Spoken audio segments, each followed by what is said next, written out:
So good morning, everyone. It is Tuesday, the 11th of July.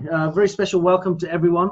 I'm really pleased to be able to share a subject today that I think, if you haven't heard it before, it's definitely worth repeating. It's a critical one. It's on the principle and the skill of follow-up. And I think this is really important for us to consider. I want to start by sharing an experience that I had with a friend of mine who I got the chance to sit in at an in-home meeting at his house, where he was invited to get involved in an opportunity. He was curious. It had taken a long time to get him to this point where we could have people in his home and talk about something where he would be really open to influence. But he was. The meeting went really well. He was excited. I was thrilled. They gave him some homework to do. And they said, we want you to read a couple of chapters from this book. It'll give you some context to what we're talking about. It'll open your mind up. And we'd like to set up a return appointment. And when we come back, we'll discuss this, of course, and cover some other subjects too to help you to move forward. Well, as it turned out, my friend delved in and had a wonderful experience with what he read and was really chomping at the bit for this meeting to come around in a couple of days. When they came back, they gave a great presentation, and I was there. They gave a great presentation, but the atmosphere in the room went like this. It was just over the course of the meeting, it just dropped and dropped and dropped until eventually they left. I think they were too uncomfortable to set a return appointment. They walked out the door, and in one foul swoop, he kind of closed the door like that, and then threw his hands up in the air to me and said, what was the point of all that? And I didn't know what he was talking about. I thought they gave a great presentation. Everything was good. Why was he getting so upset? And I said, what do you mean? He said, when they came by last, they gave me this book to read and asked me to read some set chapters. I did that, and I couldn't wait to tell them what I'd learned because it really opened my eyes. And I was really excited about what was going to happen as a result of what I'd learned. He says, and throughout the course of the meeting, I kept on waiting for them to ask me, how did your reading go? What did you learn? What were your thoughts? What were your feelings? He said, and they never did. They didn't ask. He said, so it just left me thinking, why are they doing this? Do they not care? Are they not interested in me? Am I just a number? What's the deal? That was a really sobering point. I share that because what it does is it highlights the critical importance of follow-up, not just as a skill or as a practice, but critically because it shows people that we care. Many people are afraid to follow up because perhaps that's where they get concerns, that's where they get objections, that's where maybe they need to think on their feet a little more or feel more prepared for any question that might come their way. And as a consequence, people don't. They leave it, and maybe they justify the failure to follow up by saying, I don't want to be pushy. I don't want to be one of those salesy type people. I don't want them to think that I've got a different agenda, that I'm in it for me. So what I'll do is I'll just leave it to them to get back in touch with me. And of course, statistically speaking, that never happens or very rarely happens. But critically worse, while some people will justify not following up and say, I'm not doing it because I don't want to be a pushy salesman, what instead they say is, I don't care. That's the message, isn't it? I don't care. I want to share, first of all, I'm going to do a share screen. And I want to share with you, sorry, one second. I want to share with you some statistics. I shared this on a call just the other day. But I think these statistics certainly give us good context as to why it's important to follow up. Okay, so here we go. Let me share screen here. These statistics come from a credible source, by the way. They come from the National Sales Executive Association. Just like we've got the Direct Selling Association, there are lots of other industry or specialist associations. Look at these statistics. 48% of salespeople never follow up with a prospect. Now, I must preface, whilst these are sales statistics, some people might say, well, I'm not a salesperson. I'm an entrepreneur. I'm a business owner. The reality is everything we do in some way, shape, or form is influenced by sales behavior.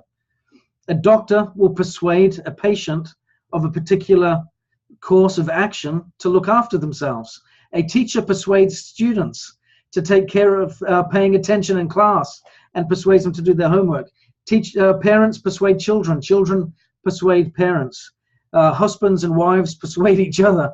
We're all using these skills and techniques in everyday life. So I want to make sure that there's no bias or negative perspective on this language of sales or salespeople, because it's not. It's a noble cause. But look at these statistics again. 48% never follow up with the prospect.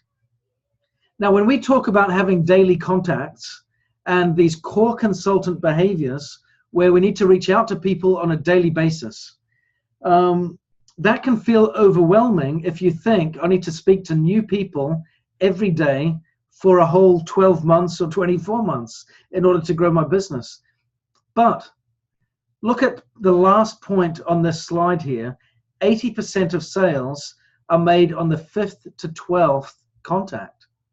The 5th to 12th, which means when we're contacting new people or when we're making regular contacts with people on our contact list, it isn't that we contact them once and then leave them alone. It's that we contact them and build a relationship. Now, how do you get to 12 contacts with a single person? I'm going to stop sharing the slide here. How do you get to 12 contacts with a single person? Well, you certainly don't do that over the course of 4 weeks, do you? It would be rare unless they're a warm market person, someone that you know very well and you've got regular contact with them and that's normal. But you wouldn't have that under normal circumstances. So what that suggests by nature of that statistic is that in between the contacts, or by nature of those contacts, we are building relationships. That those contacts aren't necessarily always business related. They're personal. They're building rapport. They're finding out people's needs. They're expressing interest, and so on. It's important to recognize that the contacts that we have need regular follow-up. And there is a space in between adding someone to your list, inviting them to hear a presentation, and that space between those two critical activities is relationship. And that space there is the point that many of us either compromise, forget about, or ignore altogether. Either we add someone to the list and we immediately invite them, they say, no, we're not interested, and then we just leave it. Or we fail to recognize the critical importance of there's going to be multiple contacts taking place with this one person or with this lead in order for me to build a rapport and a relationship so that they become open to positive influence. And when they have that positive influence, when they're open to that, then is the time when the invitation becomes relevant. So here's a thought that I want to share now on, okay, so we recognize from those statistics that follow-up is not just important, but essential, fundamentally critical to the success of our business. And if we fail to follow up, or if we stop after three connections or contacts, then we're falling into the trap of most people, which will leave us less successful than what we want to be. So we can see the importance of follow-up. The question then becomes, what can help us to do it well? The example of my friend that I shared at the beginning of the call, I think highlights our starting point. The why. We talk about our why for building business, but it's also important to recognize the why behind certain activities. What is the why behind follow-up? Is it to get a sale? Is it to get a customer? Is it to tick a box, to fill in an agreement form where someone becomes a distributor? Is that the end result? Is that the goal? It actually isn't, is it? It's not. And that certainly doesn't connect with our why, when it comes to building our Nikken businesses. I want to share with you some thoughts, and I'm going to show you this book here because it's one that I do highly recommend. It's called Selling with Noble Purpose. And it's really, it's an important, I highly recommend it. It gives us some great context as to critical skills, but more importantly, it helps to dismiss or dispel the myths and the stigmas around sales and sales activity. So something that I do highly recommend, Selling with Noble Purpose. It's by Lisa Earle McLeod. Again, really good book. So I'm going to share just a couple of words from her book. And she says this, listen to this. First of all, she said the science behind, she's talking about here what motivates us, what moves us to action. Yeah. She says the science shows that the secret to high performance isn't our biological drive or our reward and punishment drive, but our third drive, our deep-seated desire to direct our own lives, to expand and extend our abilities, and to live a life of purpose. Humans by their nature seek purpose, a cause greater and more enduring than themselves. Now, we all know this as Nikken consultants because we talk about that kind of thing all the time, don't we? And that's one of the great privileges that Nikken offers us, is the chance to live a life on purpose and to be a part of something that is greater than ourselves. That's a unique privilege. But listen to this. She goes on to say, in most organizations, the top performers remain the same year after year, while the rest of the sales force stays stuck in the mediocre middle. That's interesting, that, isn't it? She's talking about lots of different industries. In most organizations, the top performers remain the same year after year. She said what's missing is a sense of larger purpose. Listen to this. She says when you ask salespeople who are performing at an average level why they go to work, very few will give you an answer that sounds anything remotely like a sense of purpose. They usually just talk about money. But when you ask top performing salespeople why they go to work, they will almost always talk about having a higher, larger, nobler purpose. Now, I think that's really important that we recognize how that influences us as business builders. So I want to share this thought now. When we recognize that if we build with higher purpose, when we connect our cause to our sales driving behaviors and activities on a daily, weekly basis, it changes something quite dramatically. And this is where my friend's contacts and experience fell apart. One of the higher purposes, let me share this. I'm going to go back and share a story that she gives at the beginning to give you context. So she's just been in an organization providing consultancy. She's dug very deep into their business behaviors, and she's driving back to the airport with one of their top sales reps. And she asks this sales rep a question. And what you'll get from this, I think it'll resonate with what we hear in Nikken, but I'm going to share with you how this philosophy, this approach, gives us skills that we don't need to learn. They manifest themselves naturally as a consequence of this mindset. You don't need to go to class to learn it. Once you have this mindset, you become self-taught by instinct and by your heart.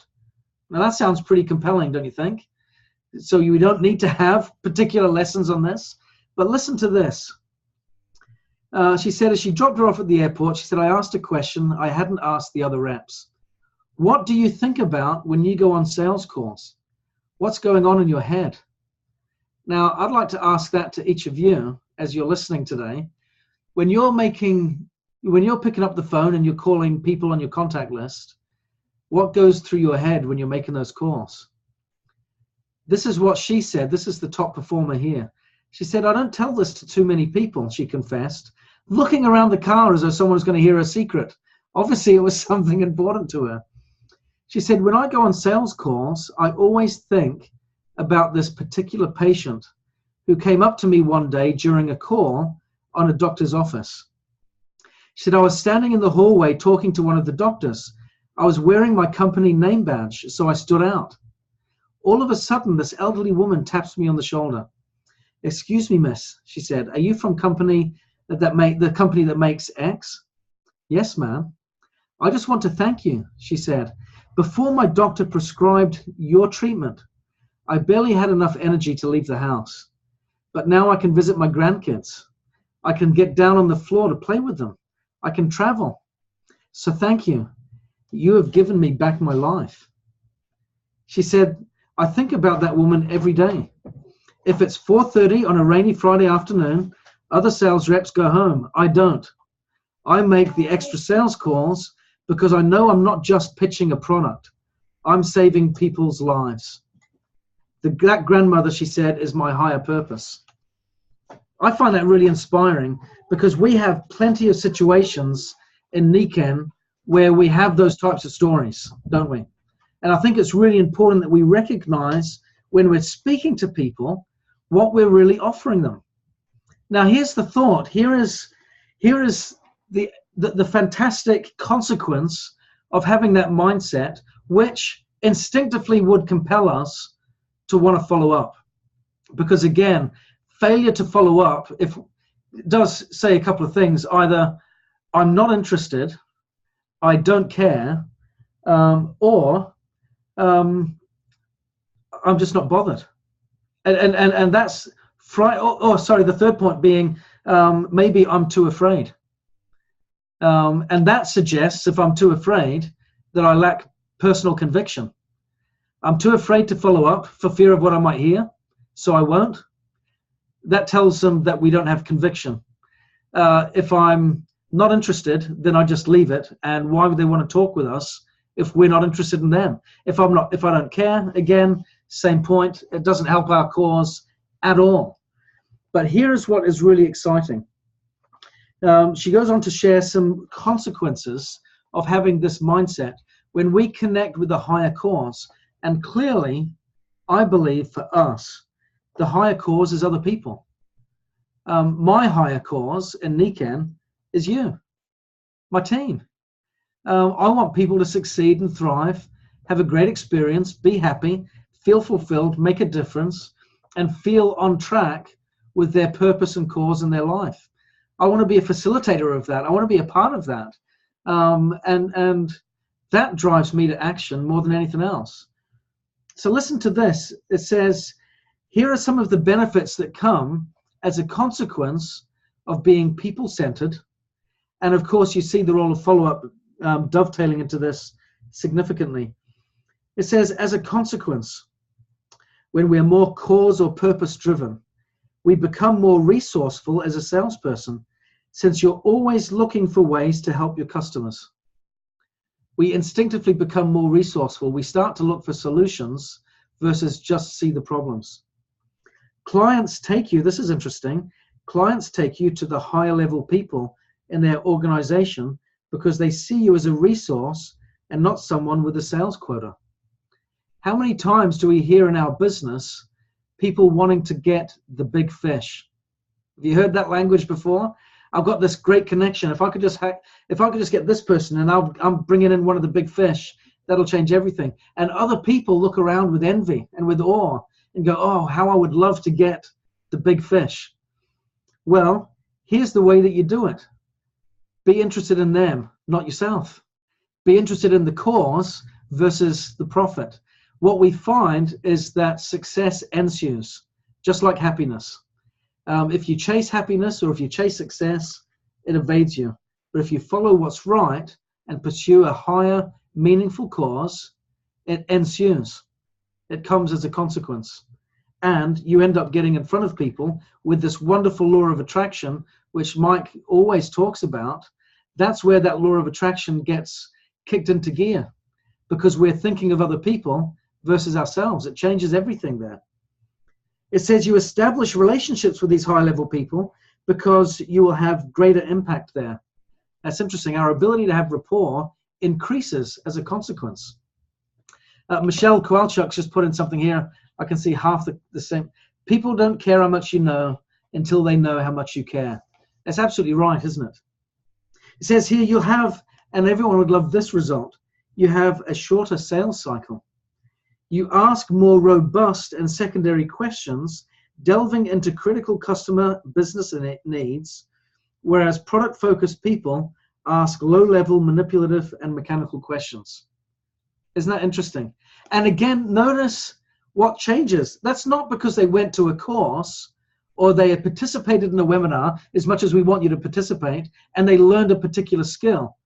It's because of their interest in others that these skills manifest themselves instinctively. That to me is incredibly powerful. The more we love others, the greater our capacity to influence for good becomes, not just because we love them, but because love becomes the greatest teacher of all. It teaches us to ask more questions. It teaches us, encourages us to be bolder, to be more robust. It teaches us, compels us to be more resourceful. And as a result, things change quite dramatically. It says you create proposals and presentations that are more persuasive. Think about the presentations you give to potential customers or business partners. They start to become more persuasive because they're organized around your client's goals, not focused on your product or service features and benefits. I've often been asked, what do you say, Ben, when you're talking to a prospect? And I don't ever have a set response because it always depends on who I'm talking to as to what I'll say. Because the first half of the conversation, I'm always listening. What are their needs? What are their interests? What are their concerns? And how can I help? And that's really where it kicks off, so that by the time I'm having the formal discussion, the one that leads to perhaps an invitation, it's almost organic and it doesn't feel salesy at all. I've never felt like I've sold anything in NICAN because I'm always having conversations, building relationships, and then organically it shifts to a point where they make a choice because I've got a need, I've got an opportunity to fill a need and help them out. It's always service-centered. It says you're less likely to be seen as a commodity and have pricing issues because you can map everything to the client's urgent business goals. This is another couple of interesting points here. You love your business because you have a more noble purpose than just selling stuff to make money. We start to love what we do more. Your job or your business becomes far more interesting because every opportunity requires new thinking and solutions and is a chance to make a difference. You're more likely to talk about your business in social situations, and interestingly, when you do, people are more likely to be interested in hearing about it, since making a difference in people's lives is exciting. Isn't that interesting? We're all in these situations where we will be in social settings and talk, but do people get gathered in? Are they curious? Are they fascinated? Do they want to learn more? Are they really interested in what we're doing? Or do we find that it gets a little stale, a little uncomfortable, or best not to talk about it here because of what they might think? It's interesting the difference, again, this higher cause can bring into it. It says you get better coaching from your upline because, well, I'm replacing boss with upline, because your conversations about the topics are deeper than quotas. You speak in depth about client situations and needs. That's interesting, that, isn't it? I've found that in some of my mentoring calls, when someone's focused exclusively on hitting a deadline or a personal target, and that's all they're talking about, it actually becomes quite difficult to help beyond the superficial or beyond the very basic. But when they come to me and say, I've got this customer or I've got this prospect that's thinking this or that or the other, how do we get there to help them understand this and that? But when they start to drill into personal situations with individuals that they're wanting to help, it's a game changer. The conversation becomes very different and the mentoring experience becomes far richer. So I think that's really important. Again, if you want improved experience with mentoring with your upline, it then comes down to being focused on the needs of those you're serving versus trying to hit a quota. Now that can be hard to do because in network marketing, we are driven by the end of the month. Yeah, we need to make sure we qualify by month end to achieve our goals so we can get commissions. So there is an inherent inclination there for most of us to gravitate towards that quota mindset versus the people mindset. So be mindful of that. We want to hit targets. We want to be that way, but we also critically do need to be sure that we're focused on people versus quotas. I like this. It says, you gain a competitive advantage because your work becomes a noble calling. That gives you a competitive advantage. You don't have to act like, in speech marks, you care about people, because you really do. You're better able to manage obstacles because you don't get defensive or take them personally. You see them for what they are, a simple request for help. You know what really matters to your customers and clients. You don't trot out trite or artificial differentiators. I like that one too. Your work has a larger purpose. It becomes your true North Star, a way of resetting yourself during tough times. I like that. Many of us have tough times in this business. If we didn't, we wouldn't have been working in it. Yeah, because any great cause brings about great challenge. I think that's the nature of anything great. So we will have setbacks. We will have stronger wins from time to time. But if we can remember this one critical lesson from today's call, if we can remember our noble purpose, and our noble purpose is not us, it's not me, it's not you, it's a greater cause, and that cause is always other people. If we can make a difference to other people, if we can be focused on them and remember the ways that we do change lives, if we can have those people in our minds and in our hearts, when we do need to jump on and have those difficult calls, when we're feeling discouraged, if we can remember the people whose lives we've touched, that'll give us the impetus to move forward.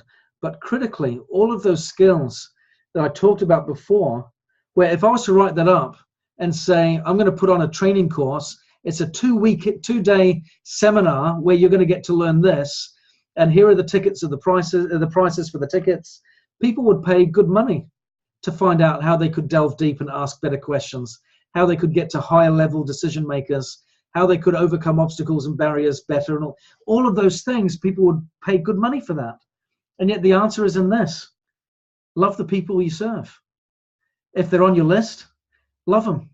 If you don't love them yet, get to know them so you can serve them. One of the greatest ways to get to love people is to serve them. I've often mused over how nature works in the wild and in the case of mankind. Where I lived in California, we lived on a lakefront. We had turtles that would swim in the lake, and I loved watching the wildlife around there.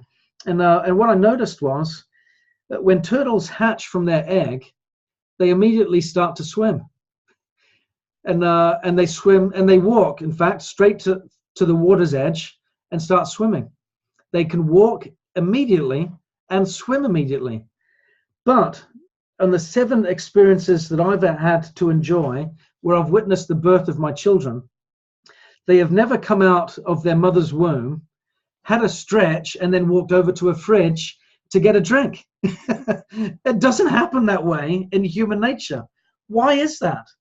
Why is it that they take years before they can become self-sufficient? My oldest is 16. I still worry. But that's the way it is, isn't it? Why is it that if it wasn't for our absolute over the top involvement in their lives, they would die very quickly when it comes to human nature, mankind?